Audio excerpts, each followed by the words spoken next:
Halo, selamat berjumpa kembali di channel ini. Dalam video ini kita akan membahas jurnal khusus penjualan, jurnal khusus penerimaan kas, dan jurnal umum.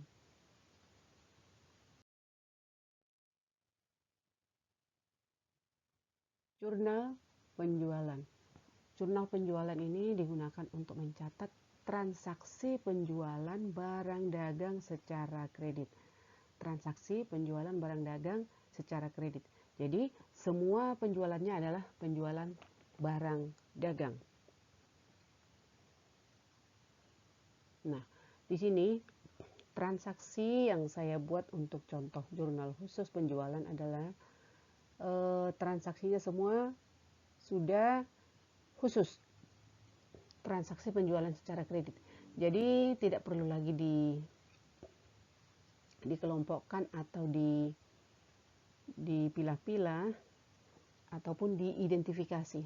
Jadi semua transaksinya adalah transaksi penjualan barang dagang secara kredit. Jadi tinggal memasukkan semua transaksi ini ke dalam jurnal khusus penjualan.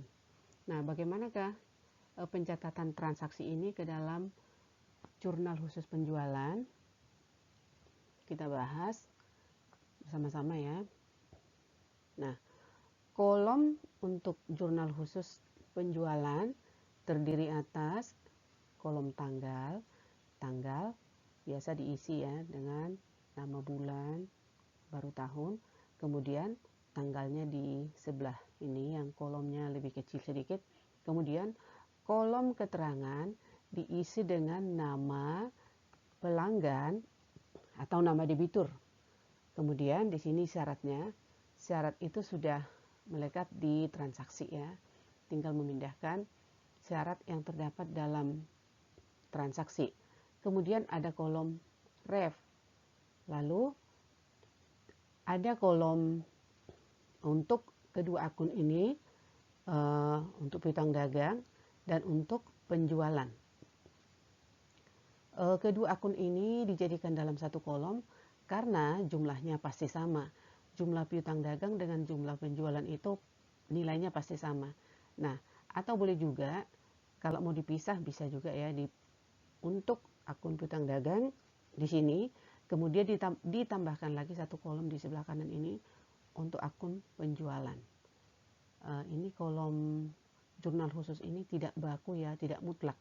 Tergantung dari perusahaan, tergantung kebutuhan dari perusahaan itu sendiri. Oke. Nah, sekarang kita masukkan ya transaksi ini ke dalam jurnal khusus penjualan ya. Tanggal 8.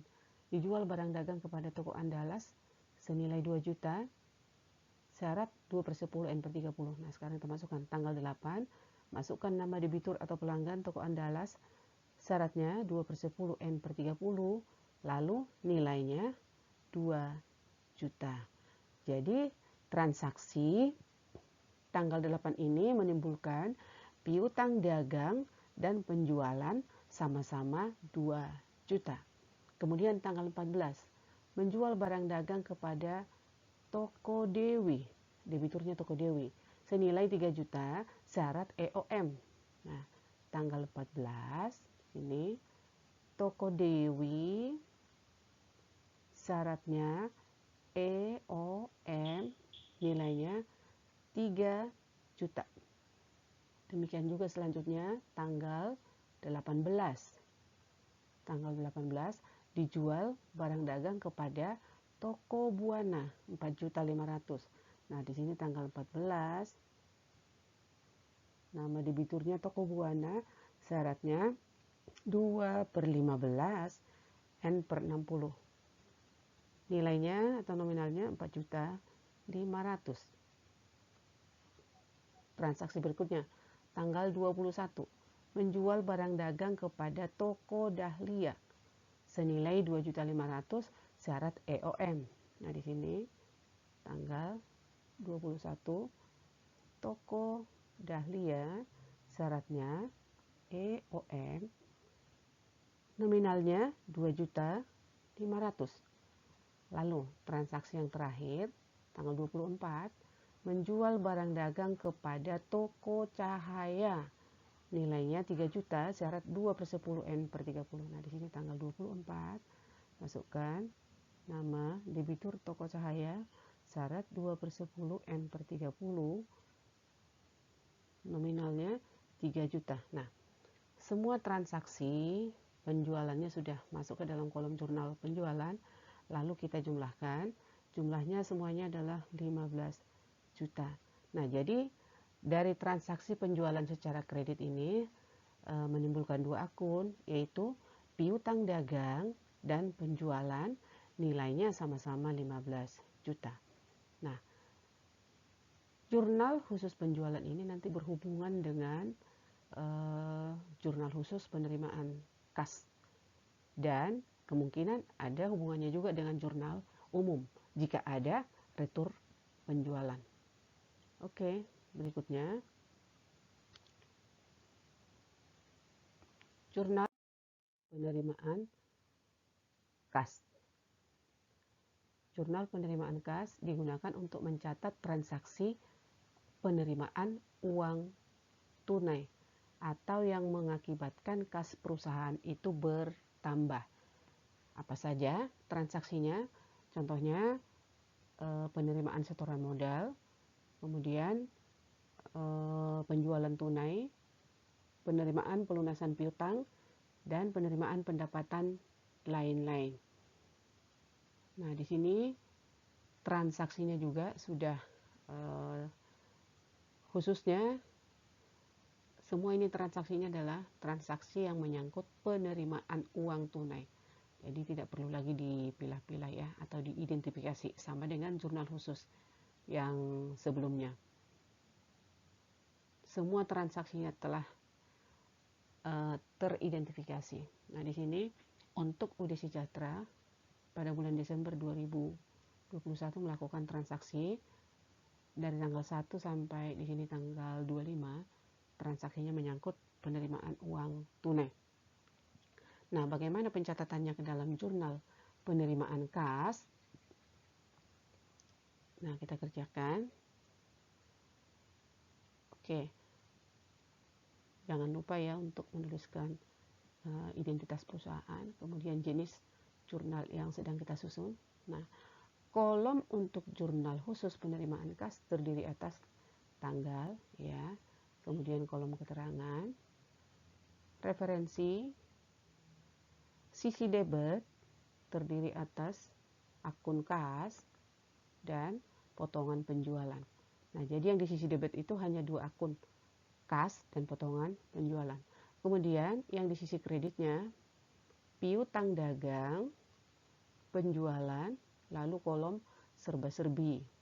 Kolom serba-serbi digunakan untuk mencatat akun yang tidak memiliki kolom tersendiri.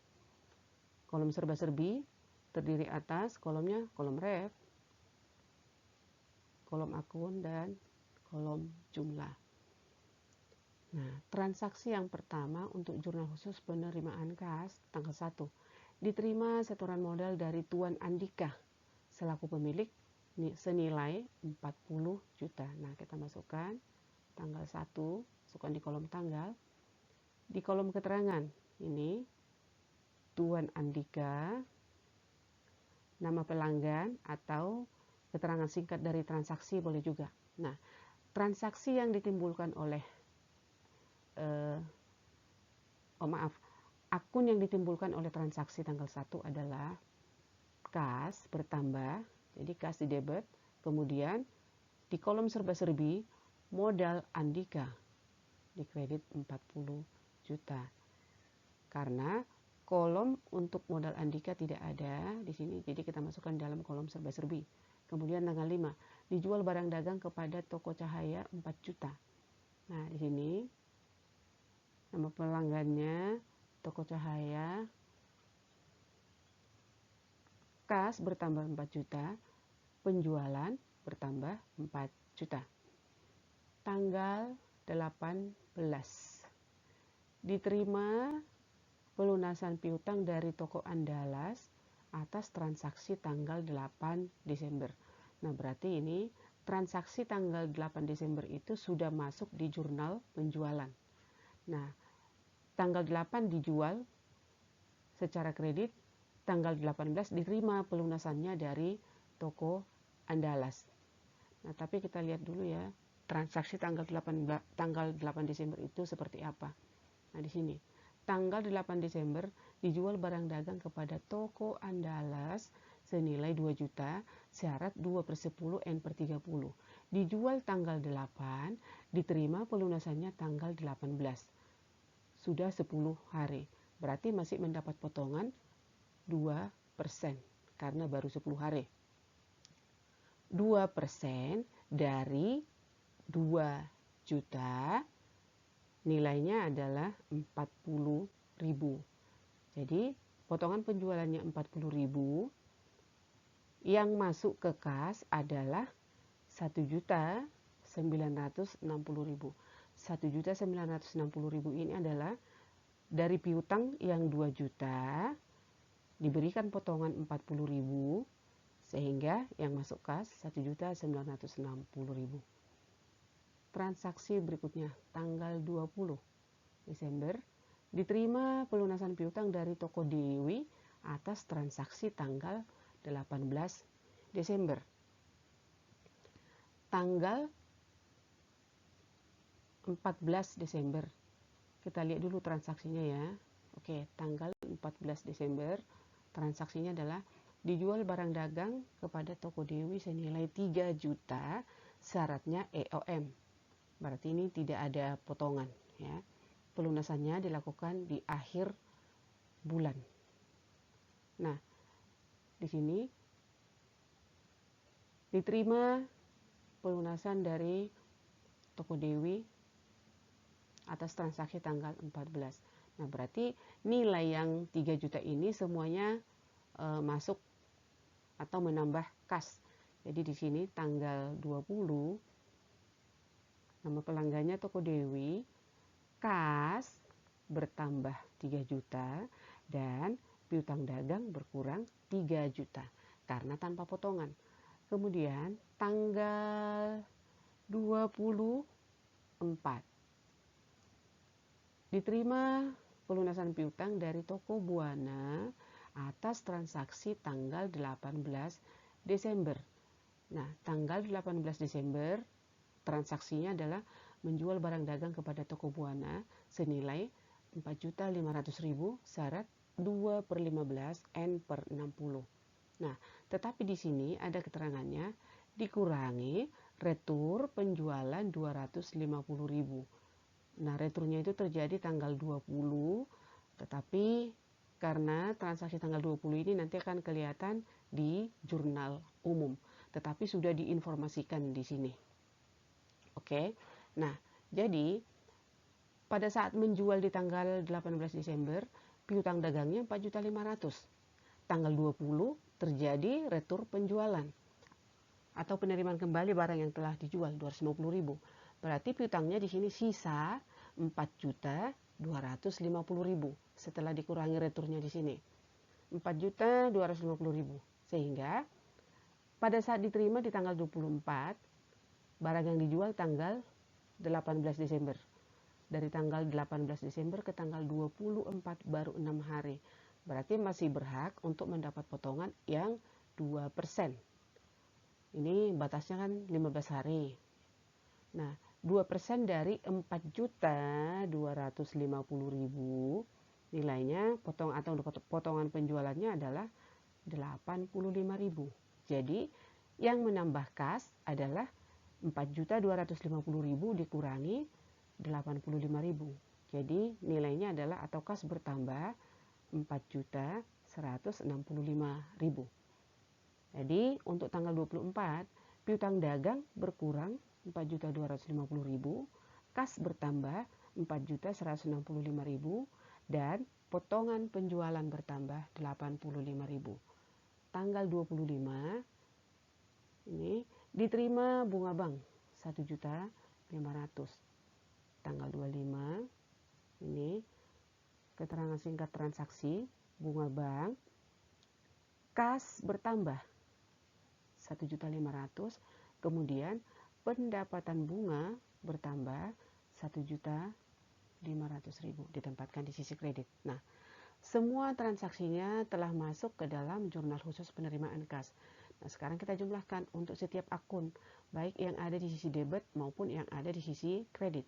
Kas jumlahnya 54.625.000. Potongan penjualan 125.000. Piutang dagang 9.250.000. Penjualan 4 juta. Lalu yang ada di kolom serba-serbi ada 2 akun, modal Andika dan pendapatan bunga. Jumlahnya 41.500.000. Nah, jadi yang di sisi debit 54.625.000 ditambah 125.000 sama dengan 54.750.000. Di sisi kredit 9.250.000 ditambah 4 juta ditambah 41.500.000 sama dengan 54.750.000. Jadi jumlah yang di sisi debit dengan jumlah yang di sisi kredit adalah sama atau seimbang. Berikutnya, jurnal umum. Nah, seperti kita ketahui, jurnal umum yang digunakan oleh perusahaan dagang itu adalah fungsinya untuk mencatat transaksi yang tidak tertampung atau yang tidak tercatat ke dalam keempat jurnal khusus. Jadi dicatat dalam jurnal umum. Nah, di sini transaksi yang dilakukan oleh UD atau Usaha Dagang Sejahtera yang harus dicatat dalam jurnal umum ada 2 kali transaksi, yaitu tanggal 17 yang sudah diinformasikan di jurnal pembelian, ini tanggal 17 sudah diinformasikan di jurnal khusus pembelian, sedangkan transaksi tanggal 20 ini sudah diinformasikan di jurnal penerimaan kas. Oke. Nah, di sini tanggal 17 dikirim kembali barang dagang kepada toko Handayani yang dibeli tanggal 15 Desember. Senilai 300.000 karena rusak. Nah, jadi karena terjadi pengiriman kembali barang dagang kepada toko Handayani sehingga utang dagangnya ya tanggal 17 utang dagangnya berkurang kepada toko Handayani senilai 300.000 dan retur pembelian dan pengurangan harga bertambah 300.000. Nah, di sini jangan lupa untuk menuliskan nama kreditur toko Handayani. Kemudian tanggal 20 diterima kembali barang dagang dari toko Buana yang dijual tanggal 18 Desember senilai 250.000 karena tidak sesuai pesanan. Nah, atas transaksi tanggal 20 ini menimbulkan retur penjualan dan pengurangan harga bertambah, dicatat di sisi debit 250.000 dan mengurangi piutang dagang kepada toko Buana. Piutang dagang berkurang 250.000 dengan menuliskan nama debitur. Setelah masuk transaksi semuanya kita jumlahkan. Yang di sisi debit jumlah 550.000 dan yang di sisi kredit juga 550.000. Sisi debit dan kredit harus seimbang. Nah, demikianlah pembahasan kita dalam video ini tentang jurnal penjualan, jurnal penerimaan kas, dan jurnal umum. Sekian, semoga bermanfaat. Terima kasih.